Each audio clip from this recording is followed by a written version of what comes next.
Hey there, legends. How you doing? Hey guys, Tori here, aka Geelong-Flipper, aka Uncle Flip Flip, aka Uncle Flippery Dippery Doo, aka your friend.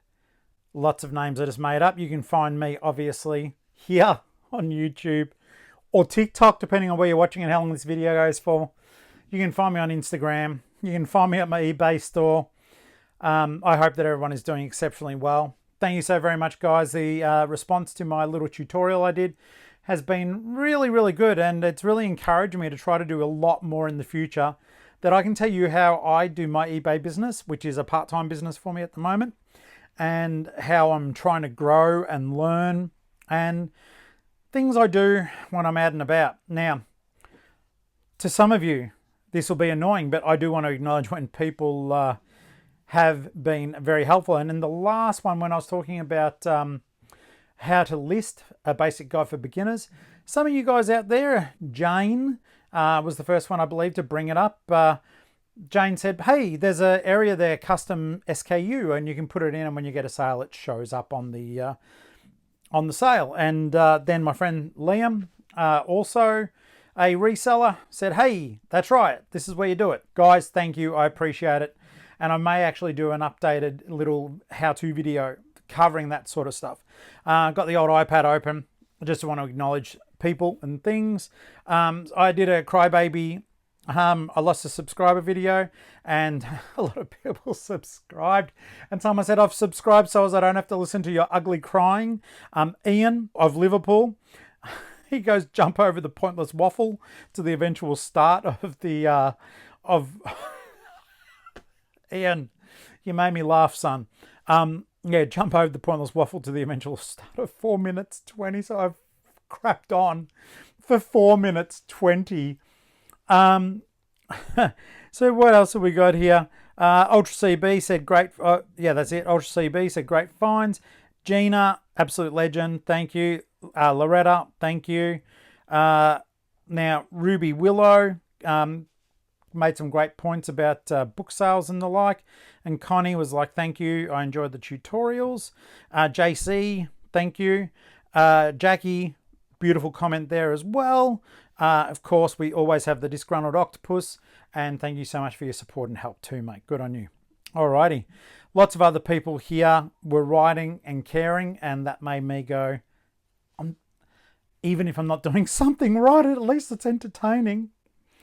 But I did have some notes, and I don't know if I threw them over here, whether or not they'll actually... Please work, please work. Let's have a look. Ideas. Oh, shivers. Okay. Lots of stuff came up here. Okay, so we did that one. Okay, cool. Today is going to be a very short and sharp video, probably made longer by the fact I talk too much. One of the questions I was asked, and I get asked this a fair bit, was simply, do I ship internationally? And the long and short of it is, yes, I do. And I think I may have mentioned that before, but I thought I'd go into more detail, talk about it, and just let... I want to find out what your thoughts are as well. Comment down below. Tell me, do you ship internationally if you're a seller on eBay or anywhere else for that matter? It's a little bit hard on Marketplace on Facebook. It's a bit more of a localized guide. You know, Marketplace, where people say they want your stuff and then they never show up. That place. Do I ship internationally on eBay? Yes, I do. Was that something I've always done? No. About 26 years ago, absolutely. I did ship overseas, and then I localized it. I was finding that one, it was a little bit difficult to work out postage costs. I didn't want to have to measure things, weigh things to get an overseas sale. But nowadays there is a way around that, and basically it is using business policies for everyday items. And what I do also is for what I sell predominantly, which is books and movies predominantly, I work out a worst case scenario, and when, you know, basically a postage cost for that item, where at its worst case scenario, it can go anywhere in the world. So what I do is I set that up, and everything is skewed quite heavily in that regard. So I do send all over the world. It just sometimes costs a bit more. Should you ship internationally? Yes, you should. Why? It opens up the entire world to your eBay business. It's as simple as that, and it's not that complicated. So what I'm going to do is I'm going to, throughout this video or later on, because I'm going to have to do this in post-production, is I'm going to put my mailing policies, my business policies there, and maybe that'll help. Let's see. If I don't think it helps, I won't be putting it here. So go figure. How do you send stuff overseas? Well, it's pretty straightforward. Okay. If you're unsure about selling online, eBay is a pretty good companion when it comes to working out your postage. All you need is a good set of kitchen scales. I tend to prefer digital scales. They're just a little bit more accurate than banging it on to where you may be measuring out flour the next time round. Flour. So what you do is you get the item.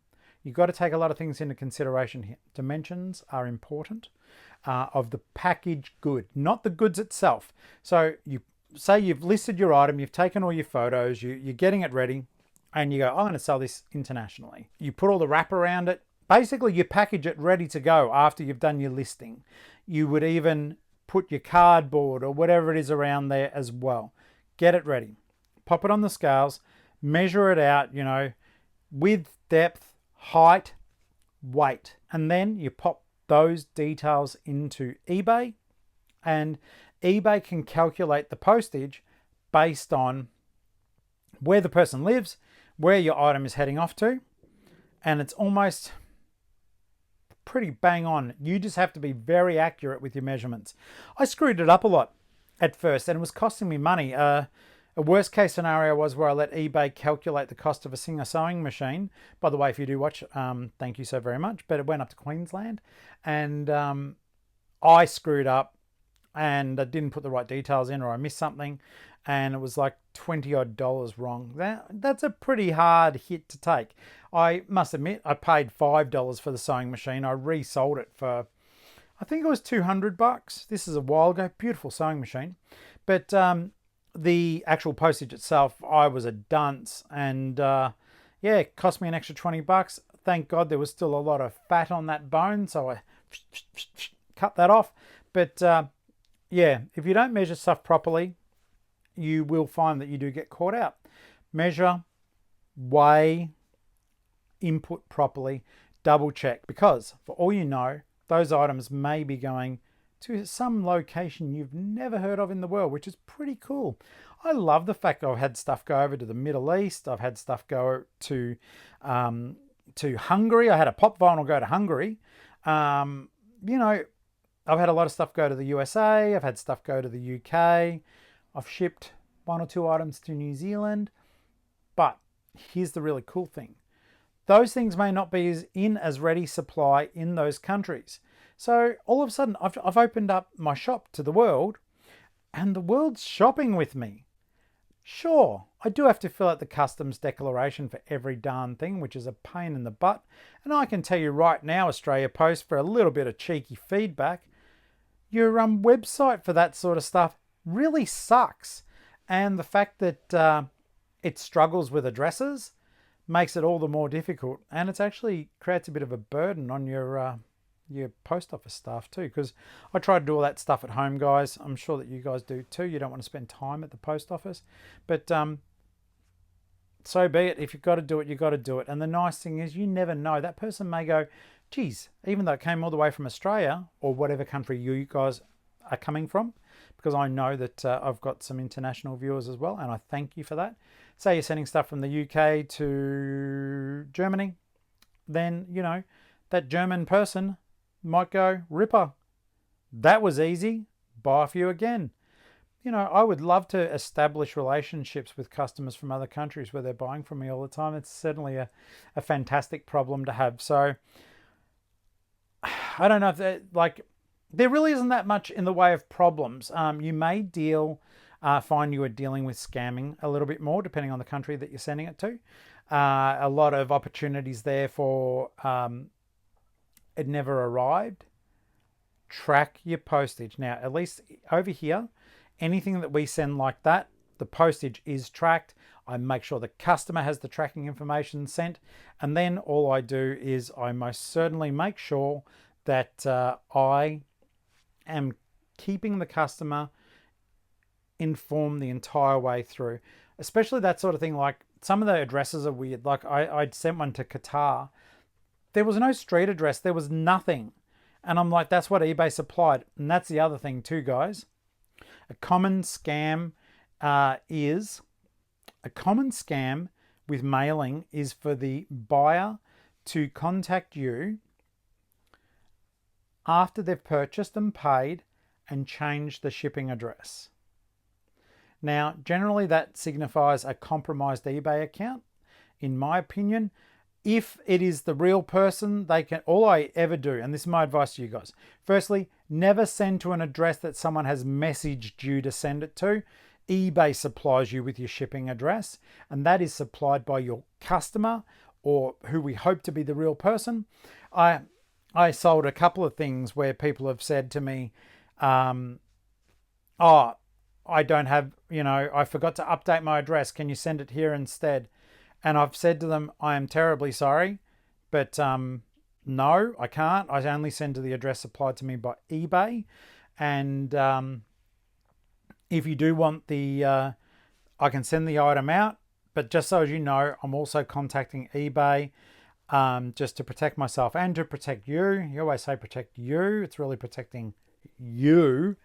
And I just message eBay that it's on file, that I say, hey guys, just to let you know, on this particular transaction number, the customer's asked me to send to an alternate address that is not provided by eBay. I've advised them that they have to go into their settings, into their profile settings, and change the address. Once it's changed, we may need to relist the item and allow them to buy it quickly or sell it directly to them through eBay. And on all of those occasions, it's turned out that of which there was only a small handful, but it's turned out that the person was dodgy. Like I said, a compromised eBay account, a compromised credit card, and all of a sudden these idiots hop on pretending to be someone else. And unfortunately, your innocent customer, who wasn't even aware they were one, is having their credit card money spent and items being shipped off to other locations. So be very mindful. I only ship to the address supplied by eBay. I will not send to any other address. And if it's a local pickup, which I have done a couple of them, eBay can give you your buyer a QR code, and then when you meet up, they make sure they're happy with it, and you get their QR code. You scan it with your phone. That indicates that the transaction's taken place, and eBay knows that everything's okay. But yeah, don't send stuff out to the address supplied by the buyer in a message, because chances are it's bullshit. And if it's an honest mistake, then that's cool. They have to cop it sweet and let eBay know. Does that help? I hope so. And if it doesn't, I'll probably repeat it again at some other stage, because I think these things evolve and change so often, and I think new people jump on board. And so I do want to repeat information, and I can't help myself. I repeat all the time. It's probably annoying, but at least in real life it would show you that I'm not a liar, because I couldn't keep up with it if I was a bullshitter. I've got a cat jumping around over there. I can't. Oh no, there you go. What do you want? A little poppet? In any case, guys, I hope that's all good in the hood. Stay well, sell hard, play hard, and I hope these hints and tips are certainly helping. I've got a little tutorial I'm going to be doing. I know they've been done before, but mine's pretty just straightforward. I'm going to show you guys how to clean up some gear for reselling. And until then, I'm going to go, because this cat wants affection and attention. So I've got to make sure that her ears get scratched. And till next time, guys, please, thank you so much for your support. It's so much fun hearing from you all. I do appreciate it. And let's keep on growing, okay? Geelong-Flipper, aka your uncle, Audi. You can find me via email, Instagram, on YouTube, TikTok. And of course, I've got my Patreon where no one's joined it, and that's cool. But if you decide you want to, all that will happen is at the end of the video, you can have your name there, or you can have your eBay store there. Bit of cheap promotion, especially as some of these views are now starting to hit into the thousands, most are hundreds, but a couple of thousands. I don't know if that constitutes good value for money or not, but it'll just let me keep growing the channel and writing books. See ya.